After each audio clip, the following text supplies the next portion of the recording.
You're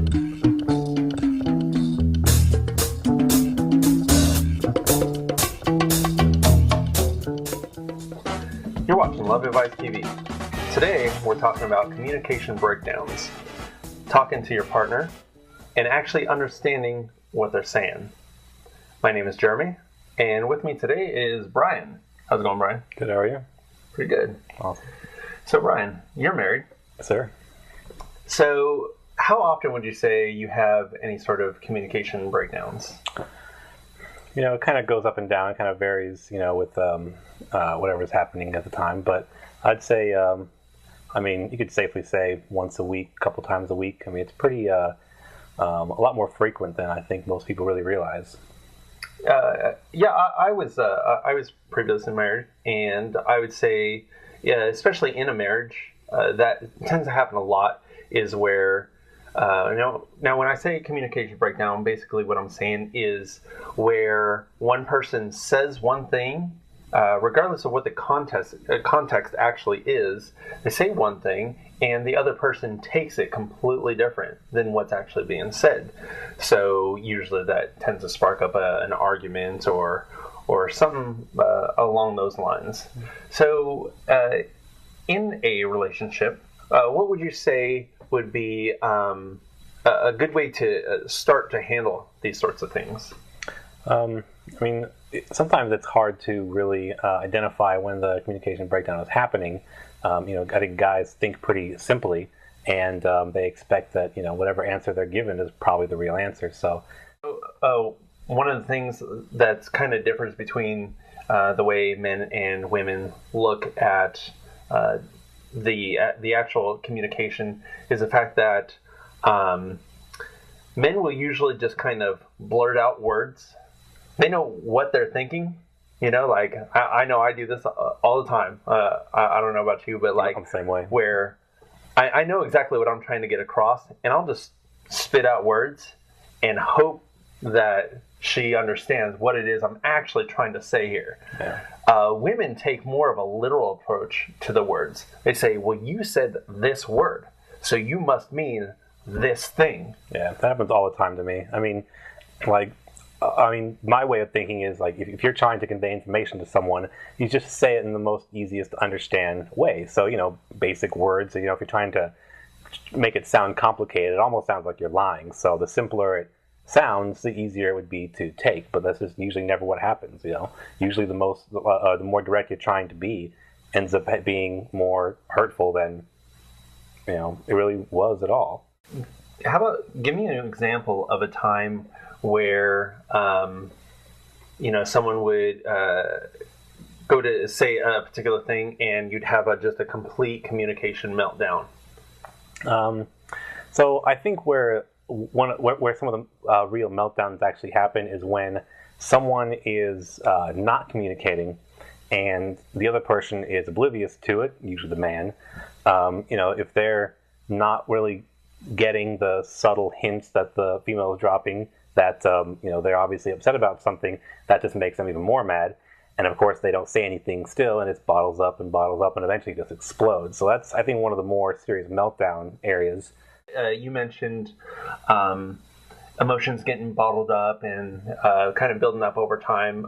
Women tend to do this a lot, where they'll think, okay, I'm just going to let this go, and then they set it aside. Nothing happens. Okay, I'm going to let this go. Now it starts stacking up, and it's like a horrible game of Tetris, where it just kind of stacks up, and till bam, they end up exploding. So when you get upset, you need to say what needs to be said at the time it needs to be said. And I think that's one of the things that can actually help alleviate the communication breakdowns. Because the second some sort of situation arises, say, stop, okay, this just happened just now. We need to talk about this right now. I need to tell you what is on my mind. Women especially. Men and women both need to do this, but I think women tend to bottle these things up a lot more. So women, please, it is very okay to just say right at that moment, something's bothering me. I need to tell you. Now, if you're in a relationship, hopefully you know your partner well enough that you guys can, be playful about it. Like the woman might be like, "Dude, you're being a dick. Stop." Yeah. Most guys I think will take pretty straightforward info like that, especially if they're if they're watching TV and they're not really paying attention. If they hear something like that, they can say, "Wait, what'd you say? Like, really? I didn't know that. What's wrong? Tell me." I was in a situation just like that recently, and the woman, I told her, "Hey, if I'm being a dick, just tell me I'm being a dick. Just straight up look at me like, hey, you're being a dick. Stop." And okay, cool. You want to make sure you're tactful about these things too, right? Yeah, exactly. I mean, if you have that kind of relationship where you can just go up to someone and say, "Hey, you're being a dick," and the person's like, "Oh, I'm sorry," but you can't just go up to someone and say, "Hey, stop being a stupid fucking bitch," then that's probably not going to go over very well. Like you can, there's a fine line between playful and tactful, and then losing that fine line as well. So obviously there's some people who feel, a lot of people don't like confrontation. It's just too scary of a subject, and so I think that's why a lot of that stuff builds up. Mm-hmm. So what would be your advice for getting past that fear of the confrontation? Really, I don't know if I have any real advice specifically, but you have to know that whatever you're afraid of, like if you're afraid of the response, if you think, oh well, if I'm going to say this, then he's just going to get mad, and then we'll both be mad. Odds are, unless you're also being extremely rude and already pissed off as well, then he might feed off that. But if you approach that person saying, hey, I have a problem, I want to talk about it. It's really important to me. It's been bothering me for a while. Odds are you're not going to be faced with a lot of anger, brutality, anything like that. It's not going to. They'll probably say, "Oh, yeah, what's up? What's going on?" So I think as long as you are aware that your partner is probably also wanting to contribute to the relationship, then you're probably going to get a responsive answer. So just don't be afraid of what the other person's going to say, because odds are it's probably going to be receptive. I think one of the main things there is to stay calm in any sort of situation where if you and your partner are going back and forth about a particular subject, and things just start to get super heated because you're just not getting what they're saying, or whatever the case is, you have the communication breakdown the second one of you stops being calm.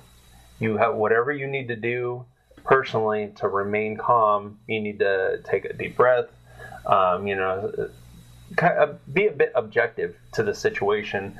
Maybe you can see it from the other person's perspective of what they're saying, something like that. Yeah, for sure. But as long as you remain calm, then whatever the words come out, they're not going to come across as harsh as if you start getting into those harsh words and whatnot. Yeah, exactly. I think in most kind of conversation, whether it's about relationship or anything at all, you usually adapt to the tone of the conversation. If someone else is yelling, you're probably not going to be, responding all quiet and calmly. Most people will feed off of whatever energy that you're giving them. So if you're giving calm and, for lack of a better word, professional feedback, then they're going to be giving you equal treatment, basically, at that point. Okay, so here's a situation that you've probably encountered a lot.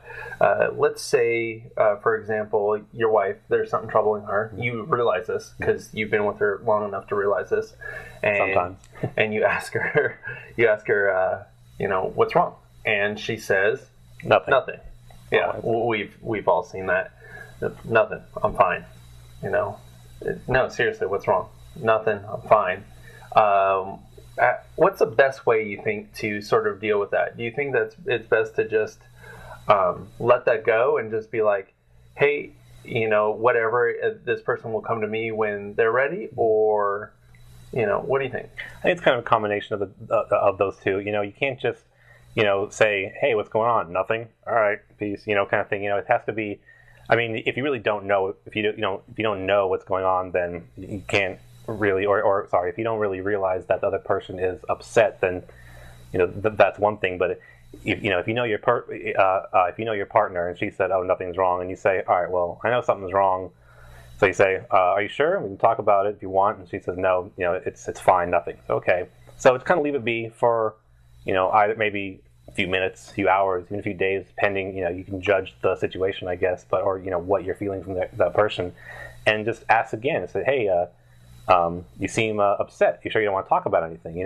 Like, don't try to force it out of her, but make sure that she knows or he knows that you're willing to talk about it. So, I mean, even if you end up not getting any information out of her, at least you can't say that you didn't try. So, I actually say keep on it. If I'm with someone and something's wrong, and I ask them what's wrong, they say nothing. Obviously, I'm going to ask again. Are you sure that nothing's wrong? And they say again, no, everything's cool. One of the things I like to do is, fine, if you're going to tell me that nothing's wrong, then I'm going to assume everything's super awesome. So I'm going to play around with you a bit. Maybe poke them, try and tickle them, make them laugh, something like that, and kind of lighten up the mood. A lot of women actually hate this, I've noticed. But it's because, I've noticed those particular women, when they're in that mood, they want to hold on to that mood for some reason. So breaking it, and men, please feel free to try this out, see if it works for you. Let me know. Breaking that mood, it tends to open them up a little bit and say okay, look, I don't want to be playing around because I actually am pissed at you. Oh, all right. Well, let's talk about this. Fancy, you should mention that. Yeah. So let's go ahead and just recap some of the things we've talked about here. So the first thing is to speak your mind. Make sure whatever's on your mind. It doesn't matter how it comes out, whatever. You just need to constantly keep the line of communication open. Make sure to stay tactful, though. The second you start using, certain keywords that your partner may not like or whatever, might make you sound like an asshole, something like that. Exactly. So yeah, make sure you're tactful. Say what needs to be said at the moment it needs to be said, right? Yeah, because anytime anything builds up, it's just getting worse and worse. So something that could be very, very small could end up in, divorce or whatever, and over something stupid. So say it at the time, and it'll be small. Yeah. When it happens, it's probably small at that time, but if you let it build up, it tends to carry a little bit more weight over time. Exactly. Because it's just been festering that whole time. And the final thing is stay calm.